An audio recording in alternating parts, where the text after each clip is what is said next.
అందరికీ నమస్కారం. మన జీవన గమనంలో చివరి వరకు వదులుకోని వారు కొందరుంటారు. మరి వీరిని వదులుకుంటే నష్టమే. వదులుకోకుండా మనం వాళ్ళని ఎప్పుడు కూడా మన వాళ్ళగానే ఉంచుకోవాలి. అందులో మొదటిది మిత్రుడు.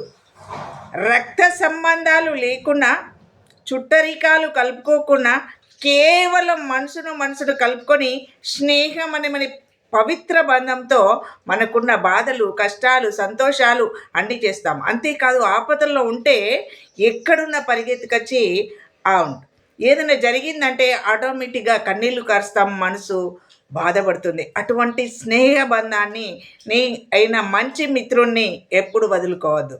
మిత్రద్రోహం మహాపాపం. కాబట్టి మిత్రుడనే వాడికి ద్రోహం చేయకపోవడమే మంచిది. ఇక రెండవది విశ్వాసం. విశ్వాసం అంటే ఏంటి? మనం ఏ పని చేయాలన్నా విశ్వాసంతో చేస్తాం. ఈరోజు నేను ఇది పరీక్ష పాస్ అవుతాను అంటే నీకెంత విశ్వాసం ఉంది? ఈ పంట వేశాను, నాకు నష్టం రాదు, దీనికోసం ఎంతైనా కష్టపడతాను, నాకు ఫలితం దక్కుతుందంటే రైతుకు ఆ పంట మీద ఎంత విశ్వాసం ఉంది?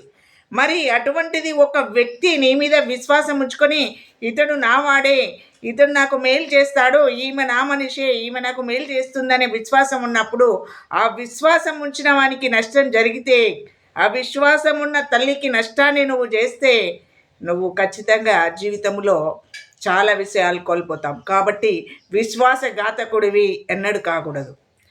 ఇక మూడో విషయానికి వస్తే క్షుద్బాధ. ఈ ప్రపంచంలో ఉన్న సకల జీవరాశులకు క్షుద్బాధ ఉంటుంది. క్షుద్బాధ తీరినప్పుడే ఏ బాధనైనా మనం పడతాం. క్షుద్బాధ తీరినప్పుడే ఏ పనైనా మనం చేస్తాం.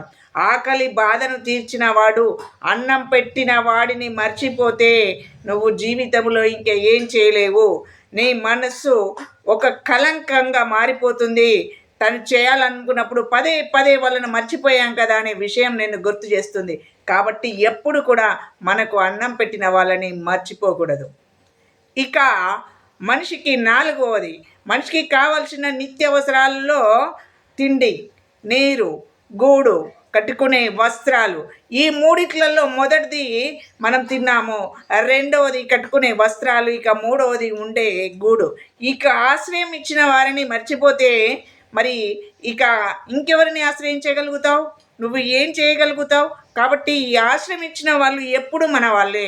ఎప్పుడు కూడా మనం ఆశ్రయించిన వాళ్ళని మర్చిపోకూడదు. ఇక ఈ కాలంలో, ఈ రోజుల్లో ముఖ్యమైనది నీ యొక్క తప్పుల్ని నీ మొహం మీద చెప్పి అది తప్పు, నువ్వు కరెక్ట్గా నడువని చెప్తారు చూడు, ముక్కుసూటి వ్యక్తి. ఆ వ్యక్తి ఎవరైనా ఉంటారో వాళ్ళని ఎప్పుడు అనుసరించాలి. వాళ్ళు మన వాళ్ళు. ఈ 5 విషయాల్ని మనం కనుక గుర్తుపెట్టుకుంటే ఖచ్చితంగా జీవన గమనంలో ముందుకు వెళ్దాం. ఎప్పుడు కూడా ఈ 5గురిని మనం మర్చిపోకూడదు, జాలకూడదు. విడిస్తే నష్టమే తప్ప లాభం లేదు.